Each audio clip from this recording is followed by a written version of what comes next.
It's time for the Your Personal Bank Show with Ferenc Toth, financial literacy educator and speaker, entrepreneur, and chairman of the board of Bank Information. Take charge of your financial future with your personal bank. Now here's Ferenc Toth. Welcome to the Your Personal Bank Show. I was talking to one of my clients today, in fact. It was pretty interesting, and I've got to say, if you've been listening to the show for a while, you know I've been talking a lot about political items, along with tying in how it affects our money. And that was not the original intention of the show. Of course, this was more of a financially focused show. It was really designed to educate people about your personal bank, an alternative way to invest your money, grow wealth, take control of your money, reduce income taxes, have access to monies, and obviously create positive arbitrage on funds when you spend them.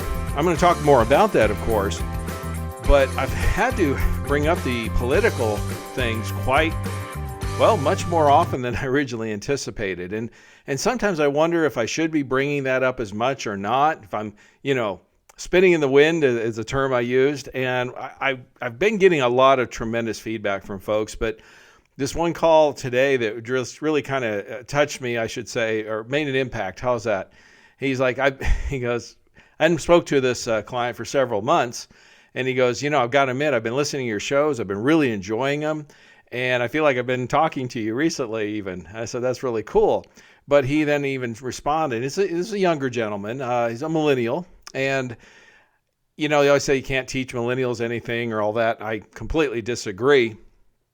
But his point, he says, I really like what you're talking about, the government and money and he goes, I never really thought about, I kind of knew it, but really never thought about how the policies that are done in Washington and elsewhere, how they really affect us, and particularly how they affect us financially. And he goes, I really like your point about, the government doesn't have any money. In fact, the money that the government does spend, frankly, is our money. They get their money from taxpayers, right? Or they print it. Basically, that's where they get the funds.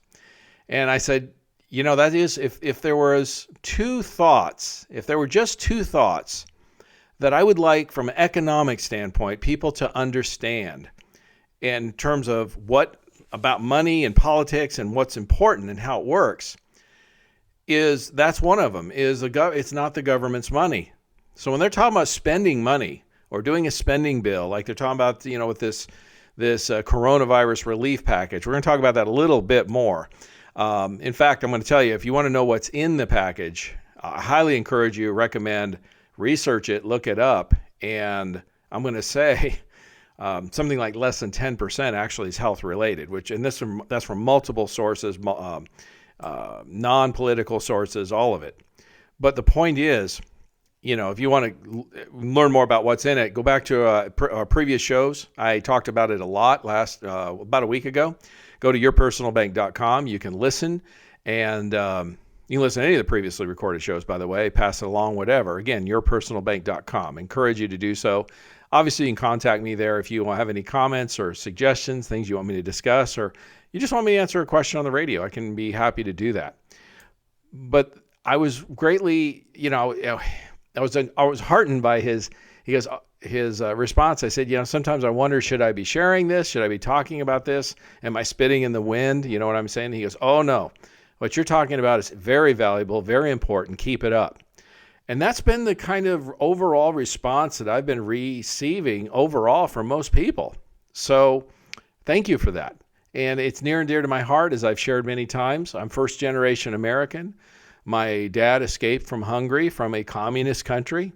So my family heritage, it's close to me, and I find it bothersome when people rely more on government than they think they should. And that was never the intention of our government, by the way it was established by our founding fathers.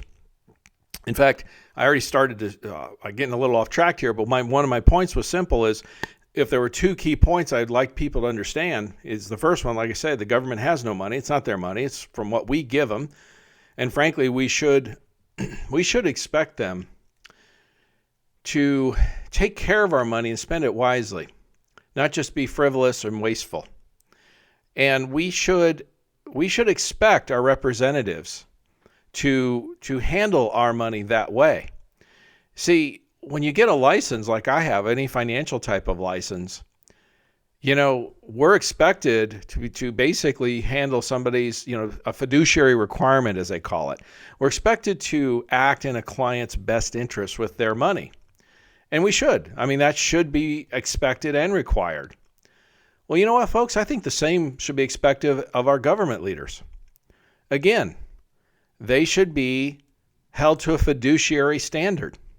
They should be wise and frugal and be smart about the money that we give them and not be wasteful with it. I don't know. I mean, is that too much to ask? And I get frustrated when I hear about these things that happen where they're passing this pork or that pork and all these kind of things. And they're doing it. Okay, here's the thing. These representatives are doing it because they get rewarded for doing it. And that's our fault. We, the people, the power is with the people, not the government. Okay, we, the people, should demand our representatives to be frugal, to be responsible, to be fiduciaries of our money, to be wise on how they spend it. And we should punish those that are not by voting them out.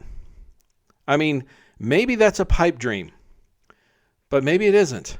I got to feel, I think a lot of people agree with me on this. So let's start focusing on those that actually want to act to be a little bit smarter with the money, our money, and how it's spent versus just giving us another bridge in New York or a subway system in Silicon Valley, which is in this latest bill.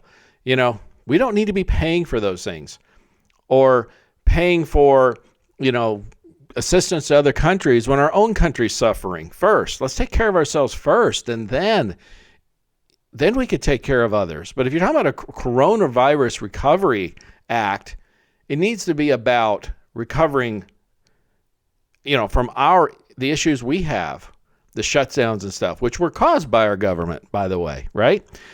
The first point, like I said, the government has no money. It's our money. And we should expect them to spend it or spend it wisely. How's that? And the second one is, if we ask the government to do something, then we lose a right. The government just doesn't do things out of the goodness of their heart, okay? Those that actually, it's kind of interesting. The people who want less government are actually asking their political leaders to do something that's counterintuitive to any typical politician. And what do I mean by that?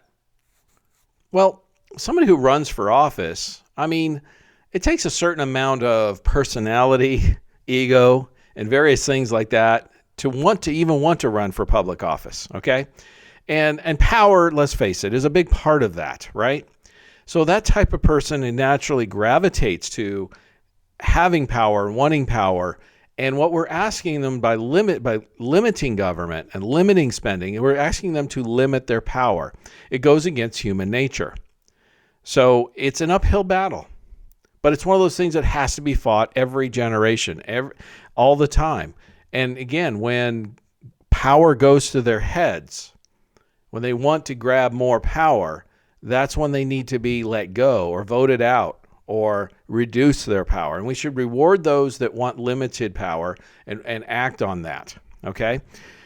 One of the reasons why folks who want more government hate the Constitution, and particularly the Bill of Rights, is because the Bill of Rights are basically a list of commandments, if you will, of thou shalt nots, much like the Ten Commandments. Where is it? You shouldn't kill, thou shalt not kill, thou shalt not steal, thou shalt not, and so on. We've all heard those. We know it. And those are things that we're not supposed to do, right? Well, the Bill of Rights are 10 amendments to the Constitution that says the government shall not do this, shall not infringe on the right of free speech, for example, or the right to assembly, or any of the other rights. In other words, these are the things that the government shall not do or not infringe on those things. And the problem is we have people who think that the power comes from government, and they want the government to handle these things. And by limiting government, that's basically goes against everything they believe in. So it really comes down to a difference of opinion in terms of where our inalienable rights come from. Our Declaration and constitutions are pretty clear about it, that our inalienable rights come from our Creator. Well, there's many people that don't believe that today, and they believe our rights come from government. The reality is simple. Government has no rights, only the rights that we, the people, give it. And they have no money, only the money that we, the people, give it. And we need to limit the influence that they have, the power they have over us, or if you're a student of history, as I am, it's happened over and over and over again. You know, there's a saying out there that says, absolute power corrupts absolutely. It's true.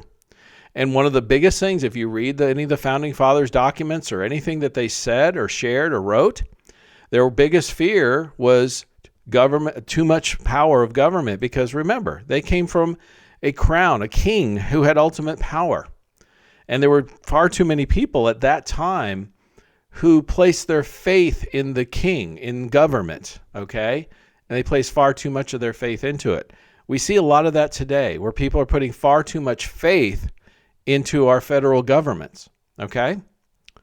And that just leads down to a road that's littered throughout human history of disasters, overreaching, where the government takes power, then it's a never-ending thing. Then they want more power, and then more power. And if anybody dissents, then they overreach or grab more power to try to stop it, okay? So this all affects how we live our lives, the freedoms that we have, the ability to earn and keep money, to have security, to do anything for our families going forward, tax issues. I mean, those are directly affect how much you get to keep. When taxes are raised, the government gets more and you get less. It's really that simple. And so if you would rather see somebody else who has power, who wants more power over you, then vote for and encourage higher taxes. If you want less power in their hands, the leaders' hands, the elected officials, then you want to vote for and support those who want less taxes, less power. Money is power, especially in today's society, no question about it. So it's a very simple principle. And that's why your personal bank is such a powerful tool in taking control of your money. We'll talk about this further in the next segment. I'm going to encourage you to stay tuned. Would you rather have your money in control of the government and their system, or in your control? For more information on your personal bank, feel free to contact Ference at yourpersonalbank.com.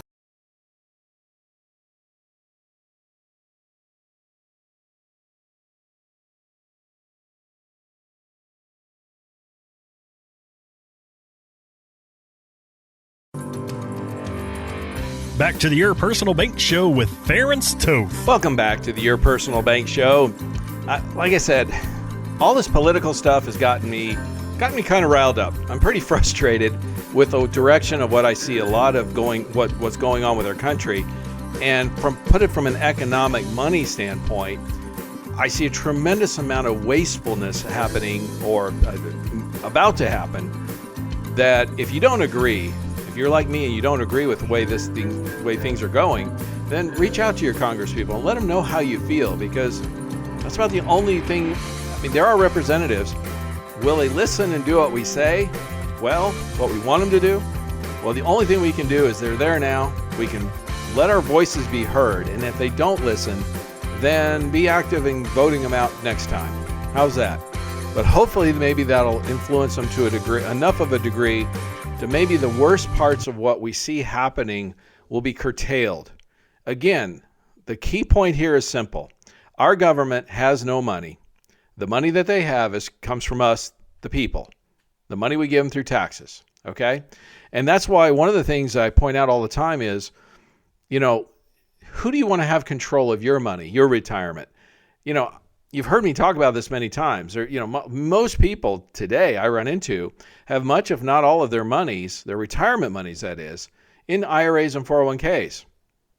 Now, that's by intention, by the way. That's another discussion. But the main reason why people do it often is to defer their taxes today Obviously, you then pay them later when you access them in retirement. And the argument for doing that often is, well, you'll be in a lower bracket in retirement than you are when you're working. Well, 2020 certainly should have taught us a lot of things that maybe what we thought isn't actually the case.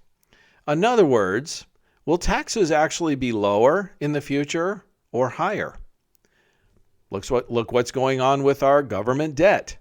And they're talking about passing another almost $2 trillion coronavirus relief package, which, by the way, multiple sources, non-political sources have stated that less than 10% of the $1.9 trillion goes to health-related or coronavirus-related topics. That's interesting. In fact, or health-related, as they put it. In fact, there's something like over $300 million in there for the endowment of the arts, for example. Now, I don't know about you, but I'm not sure what the endowment of the arts has anything to do with coronavirus relief. I mean, I'd like somebody to try to explain that to me. There's a bridge to New York and a subway in Silicon Valley. I don't know if those places need those things or not, but how's that have to do with anything with coronavirus or the economic impacts? In fact, the school money, which are more than doubling up, that can go to schools. I talked about this in one of the previous shows. They can get paid even if they don't open. And much of the money isn't allocated until like 2023. If this is such a crisis, why is the money not going out for so long? But here's the thing. Of the last coronavirus relief package, the $2.2 trillion that was passed last spring, approximately nearly half of that money has still not been spent. So why are we passing another almost $2 trillion? I'd sure like somebody to explain that to me too. I think we know the answer, but you see my point. But I love this one. And when the word gets out on this, I just heard this today. And from some, people reading the bill and from several different sources, that Medicare will be cut for the next 10 years. Now, this is a coronavirus relief package, a health-related bill. Why is Medicare, which is obviously a health-related issue, why is that getting cut for the next decade? I love to see the reaction when people find out, particularly retirees, when they find out their Medicare benefits got cut or the total amount of benefits are reduced. I'm interested to see what the reaction of that's going to be. My point is, this has, for the most part, nothing to do with coronavirus and everything to do with a wish list of those in power. Now, is that being responsible with our money? Is that being wise with our money? Because remember, it's our money, not theirs. The government has no money, right? You see, if you don't want to contribute to that kind of a system, here's the thing to think about. So many people are in what I call, again, the IRA 401k system. Who created the IRA or 401ks and Roths and all those kinds of things? And obviously Congress. Who makes the rules? And who changes the rules periodically? Well, quite often, frankly, on those. Again, Congress. Look, you defer taxes today to then pay taxes later. Is that a wise plan? Do you think tax rates might be higher in the future, particularly given the amount of spending that our federal government has been doing for this past year? Well, frankly, for the last several decades, but particularly this past year. You see, the plan may not work out very well for you, particularly if tax rates change, which they very likely may. In other words, instead of just blindly following the system because everyone else does, by the way, that's the number one, when I ask people, why do you have an IRA or 401k? That's the number one response I get. Well, it's what everybody, I was told to do, or it's what everyone else does. Why not think about funding a plan that's outside of the government-created system, the IRA, 401k, the taxable system, and create an income tax-free bucket? Would that give you more options for the future? Certainly, that would. See, I'm all about options. Give me more control of my money. Give me more of my money to use how I see fit, not based on the rules that they set and change periodically, and not have an unknown, an unknown tax liability in the future. Because can you tell me what the tax rates are going to be in 5 years or 10 or 20 or 30 even? Obviously, it's impossible to tell. And the way that they're proposing to spend money the way they are now, is it going to get better or worse in the future? I can't answer that. But again, to have an option, to have your money in a tax-free plan like your personal bank, it just makes sense from a diversification standpoint, from a tax liability diversification standpoint.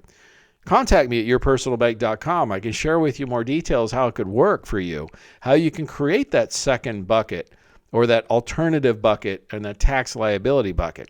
And if that's not enough for you, I recommend reading a book called The Power of Zero by David McKnight. It's a very powerful book talking about this very issue about taxes and IRAs and 401ks and Roths and all those kind of things. And the basic premise of the book is simple. I've shared with this many times. Is 2 times 0 is 0. It's still 0, isn't it? In other words, if tax rates double in the future, and folks, they've been that high in the past, so they could potentially do that in the future. If that happens, 2 times 0 is still 0, isn't it? In other words, your tax-free bucket, it won't matter. It won't affect it. Okay? And you're outside of the system of what the whims of Congress or whatever it is they decide to pass in terms of what you got to pay or the rules, how much you can contribute, how much you can take out, how much tax you pay, all of those things. Okay? Why succumb to their system? That's my point. Why not have an option and take more? And what does that do? It takes back more control of your money, which is the key point. Stay tuned. We're going to talk about this further in the next segment, again, about taking control and not relying on the government so much. For more information on Your Personal Bank, feel free to contact Ference at yourpersonalbank.com.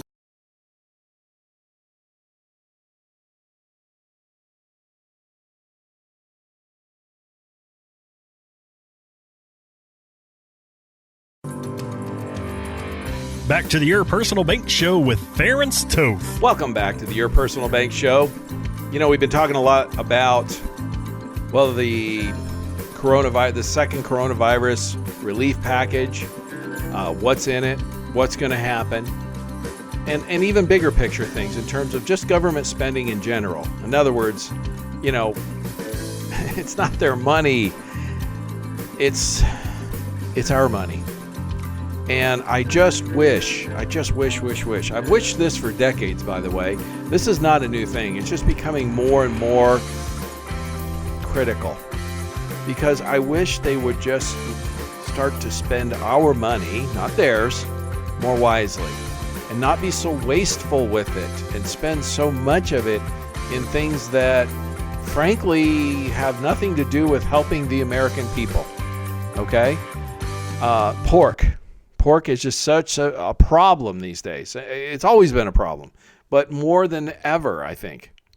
And it's this level of spending and printing of money even that has me causing me great concern for the future, particularly things like inflation. I haven't even discussed that very much. But if we're certainly increasing the likelihood of inflation being a problem in the future. And what do you do to combat that? Well, one of them is tangible items. Things like real estate and things like other things like that will have more. They'll cost more. So they'll be worth more dollars. With more dollars chasing items, the price of items costs more. That's basically the definition of inflation. The same token, the dollars will be each dollar be worth less, won't it? Inflation also can be very devastating for things like stock market and things like that. In fact, in terms of the real estate, I just want to say I have one of our favorite guests, John Burley. Stay tuned next week. I'm going to be interviewing him, talking about what about real estate. And he's one of the top real estate experts in the country. He's written a best-selling book. This is somebody you want to listen to. Okay, so stay tuned. Don't miss it. The thing is, with potentially inflation going higher, where does your personal bank fall into that? Well, it actually works out really well. It works good for downside protection with the guarantees and things like that, so you don't risk the losses, right? One of the strengths of your personal bank. But if we get into a higher inflation environment, it's interest rate sensitive in terms of the dividends. I've shared this many, many times. We have companies still paying 6% dividends today, even in this extraordinarily low interest rate environment. So that's phenomenal. I mean, you want to compare that to any other fixed income investment these days, bonds or CDs, bank monies, things like that. It stands up very favorably. That's why a lot of people are looking at it. Plus, you have guarantees, and you set it up income tax free. That's really powerful. But the key other thing is it's one of the best tools to say purchase items with. I have many of my clients who are real estate investors. That's probably the personal bank concept is probably used by real estate investors maybe more than any other area. In other words, folks put their money into a high cash value policy to get the dividends. As I stated earlier, we have companies been paying 6% dividends plus every year for the last 25 years, and have never missed a dividend since literally before the Civil War. Okay? And then we set up a bank line of credit, and we have companies bank lines as low as 3%. It's between 3 and 3.95 depending on the amount of funds. And really, you can literally put your money in, receive 6% dividends, upwards of 6% dividends, and get charged as little as 3% on the money when you access it and use it to, say, purchase real estate or other assets for that matter. Well, when you're doing that, what happens? You're picking up the difference. You're keeping the positive. That's called positive arbitrage. So you can take your money and say invest it and buy something, an asset, and hopefully get some kind of positive return, or you can flow it through the personal bank and get the positive return plus the 2 or 3% positive arbitrage, which is typical today. Well, when interest rates climb in the future, which they very well may, based on what's been going on, what we're seeing, it's a great tool to purchase those items to help offset inflation. Also, it's secondly, also interest rate sensitive. In other words, historically, if you go back a decade or so, a normal interest rate environment, most personal bank policies were paying 7-8% dividends. That's normal, by the way, okay? We're in a low interest rate environment right now. And when you go back further, even when interest rates were even higher, we see dividends in the double-digit range, okay? 8-9% was not unusual, and even sometimes double-digit. So I want you to understand it's all relative. So if we do get into an inflation situation, it's very likely things like the stocks and things will suffer, money will be worth less, real estate probably be worth more, and the personal banks will be kicking out a bit stronger dividend most likely. I mean, that's just how it works, okay? It's all relative. So it's certainly an alternative to look at, again, for a diversification play and look for strength with a higher interest rate environment or an inflationary type of environment. Stay tuned in the next segment. I'll talk about that further, how you can protect yourself from that. For more information on Your Personal Bank, feel free to contact Ference at yourpersonalbank.com.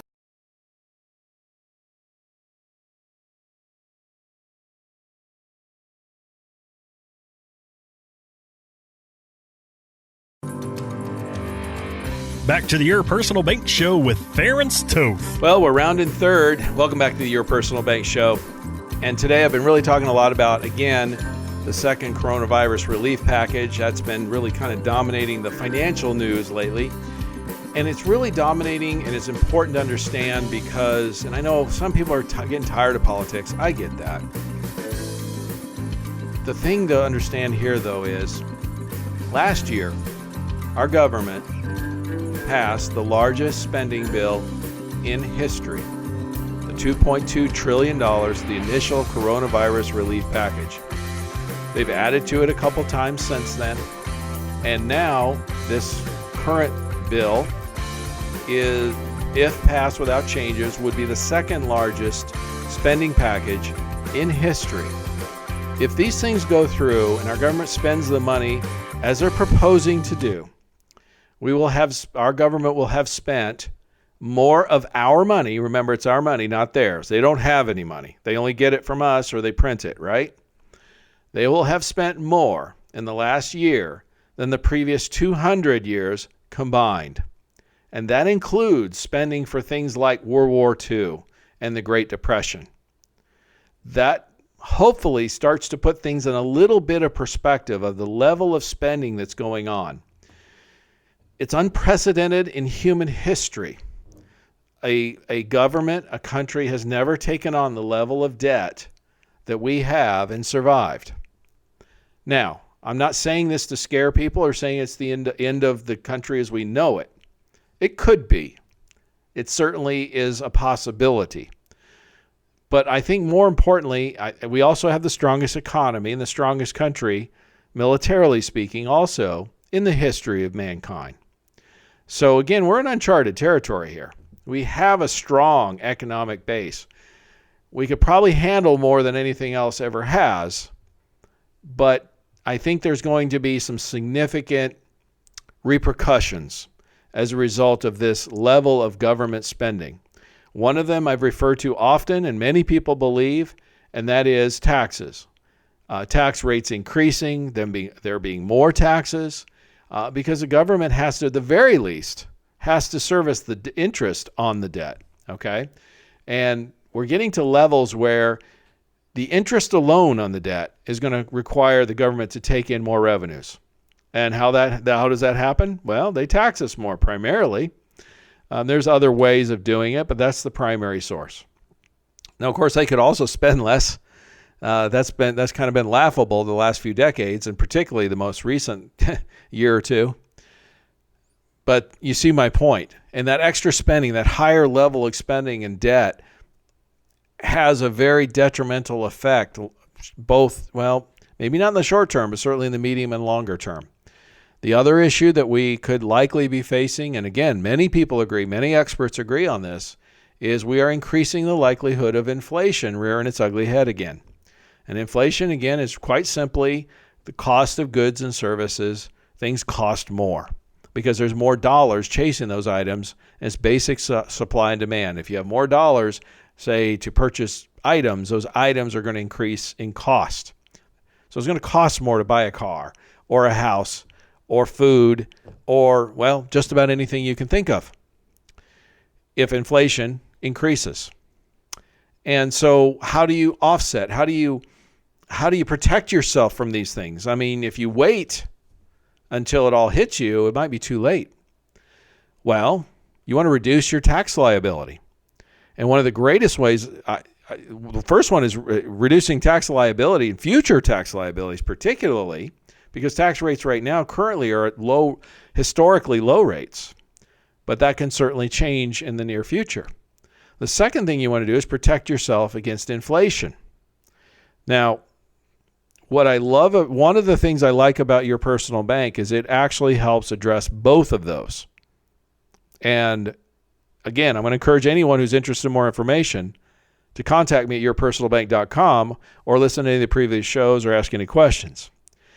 But how your personal bank protects you from and helps offset both of those are, well, first of all, you're creating an income tax-free bucket of money. The money that grows income tax-free, you can access it income tax-free and pass it on to your heirs income tax-free. Now, of course, you've got to set it up properly and all that, which, of course, we teach people how to do that. It's not complicated. The thing is, too, so that one's actually pretty simple, okay? It's the opposite of what most people are familiar with in terms of long-term investing, putting money away for the future in terms of IRAs and 401ks. Your traditional IRA and 401k, from a tax standpoint, does nothing more than kick the can down the road, doesn't it? In other words, you defer the taxes now to then pay them later at some future point at an unknown future rate, right? Which today particularly could and may likely be higher. And if you're paying a higher rate on tax on a bigger amount of money, because hopefully the money grew over time, right? Does that work? Studies and statistics show often it doesn't. In fact, the main argument for IRAs and 401ks to defer money into those today is that you'll be in a lower bracket when retirement than working. And I've seen study after study has shown repeatedly for decades now that something like over 80% of Americans are not in a lower bracket in retirement than they are working because things like investment income, Social Security and various pensions, things like that, happen to be taxable. So they stay in the same bracket or higher even sometimes. But that's not even assuming the rates even go up in the future, which they certainly could.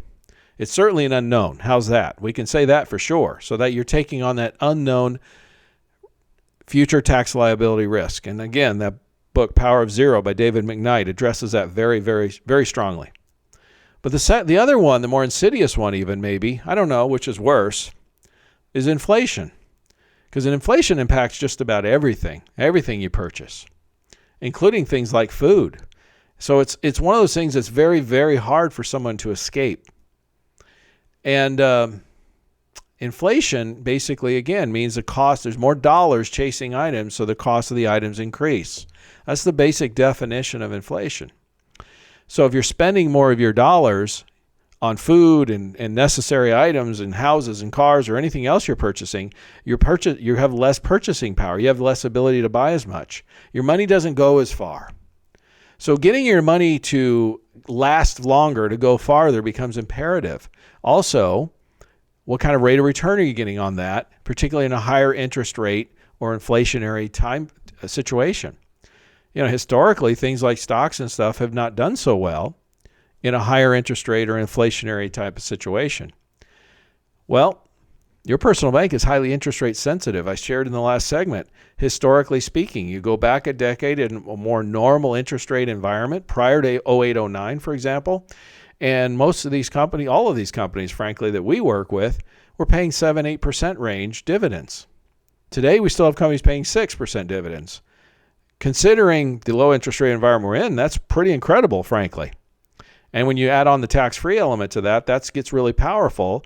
And you add on the fact that they've never missed a dividend since before the Civil War, literally, that's a strong statement. That's a strong story, okay? If you go back for a little further where we had higher interest rates, we had these policies, these dividends were higher even, and sometimes even double-digit rates, okay?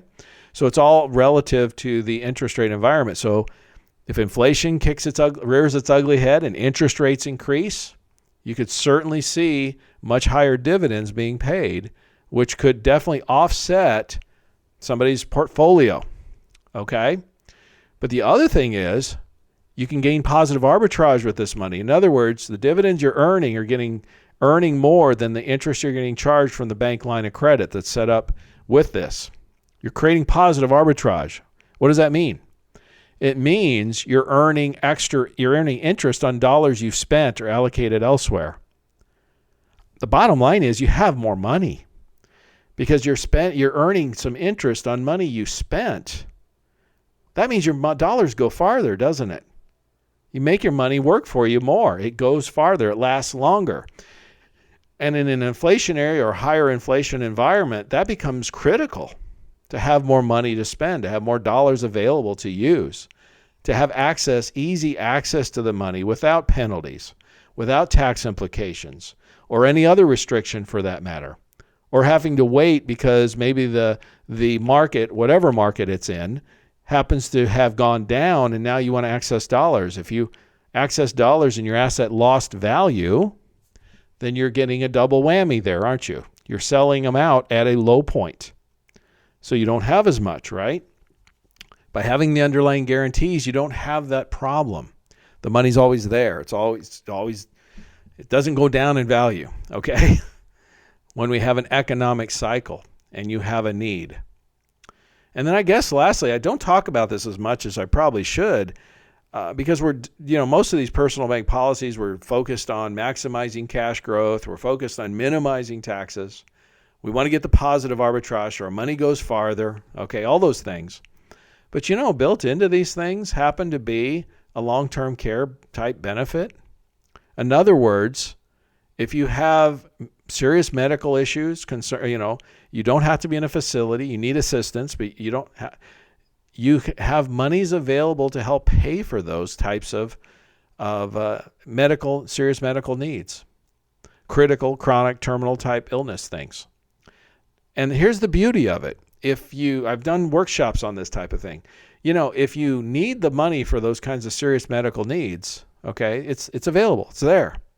If you don't need it It's not something you paid extra for. It's not like long-term care insurance or things like that where you have to pay extra money for it to have the coverage, to have the protection. This is built in. It's part of the deal. So again, I always say to folks, what could be better? If you need it, you got it, access to it. And if you don't, well, you didn't pay extra for it. So what could be better than that?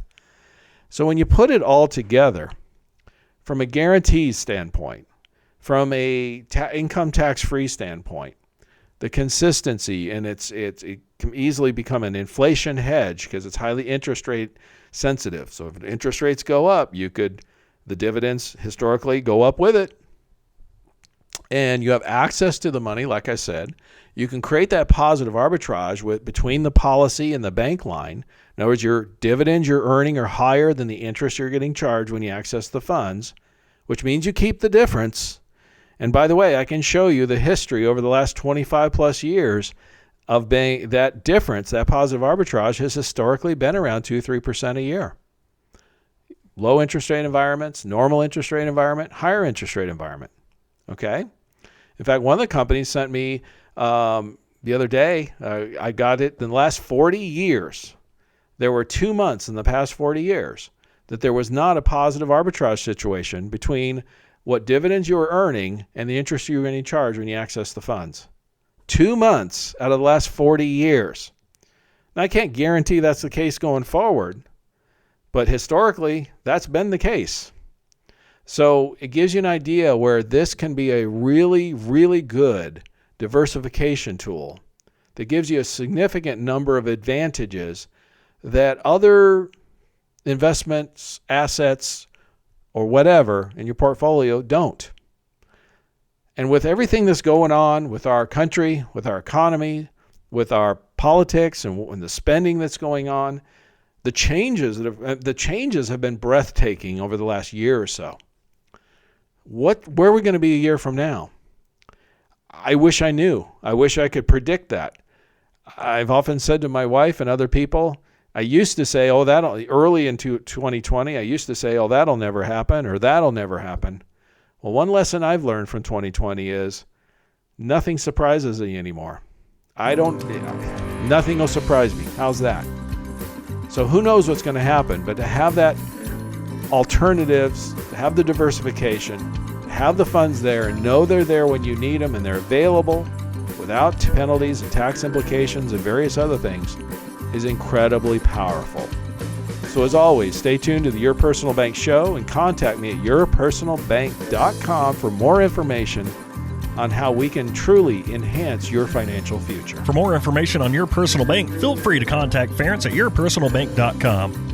This show is designed to provide accurate and authoritative information. The presenter and guest on this program do not engage in legal, accounting, or tax advice. Professional advice regarding your situation should be sought if required. Products and riders may have limitations and may not be available in all states. Excessive unpaid loans may affect performance. Distributions may become taxable if not managed properly. Replacements may not be suitable for everyone. There may be charges when replacing coverage. Compare when considering a replacement. Dividend rates and baseline of credit rates may change. Contact yourpersonalbank.com for current rates.